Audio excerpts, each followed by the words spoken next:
যখন আমরা ওই বোর্ড সম্পর্কে মোটামুটি অবগত হই, তারপর তো পার্সোনাল সিদ্ধান্ত নেই। প্রাইমারি আমরা কি করি? ফুল টেস্ট করে দেখে নিই, বুঝে নিই। প্রাইমারি ক্যাপাসিটর বুঝতে কি করে? এটা কিন্তু লিখতে হবে। ক্যাপাসিটর ডায়োড পরীক্ষা পরিমাপে মিটারে কি ধরনের পার্ট দেয়? মিটার কোথায় রাখবো, কি পার্ট দিবে, কি বই সিদ্ধান্ত নেব? ডায়োড রাখবো, স্যার আছে ফ্যারাডে রাখবো। ডিজিটাল ফ্যারাড নাই। ডিজিটাল হয় তাহলে ডায়োডে রাখবো, আর অ্যানালগ হলে ওহমস রাখবো। ডিজিটাল মিটার হলে ডায়োড করে যেতে হবে, ডায়োড কোড। আর হচ্ছে অ্যানালগ মিটার হলে ওহমস কে যাইতে হবে। এখন কিভাবে পরিবর্তন করব? ছবিটা মনে আছে? দেখাইছিলাম যদি আমরা মিটারকে বাজার মোডে রাখি,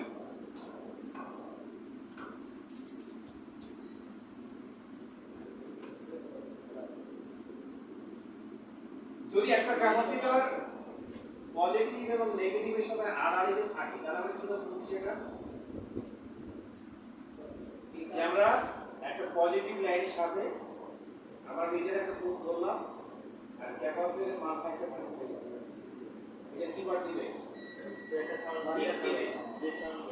যে সাইড পজিটিভ এই সাইডে পড়লে বিপ দিবে, আর যে সাইড নেগেটিভ সেখানে পড়লে দিবে দিবে না। তাহলে আমরা কি করব? যদি দুই সাইডে আওয়াজ করে বিপ দেয়, তার মানে কি হলো? ক্যাপাসিটর মানে কি?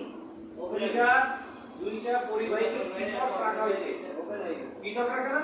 তার মানে কি ওইটার সঙ্গে এটা আটকে পারবে না, যদি এই সাথে পেলে আর সর্বোপরি দুই পায়ে ধরুন তো আমরা জানি পার্ট দিয়ে কথা না, যদি লো মানে ক্যাপাসিটর নাই, পার্ট দিলে শর্ট সার্কিট।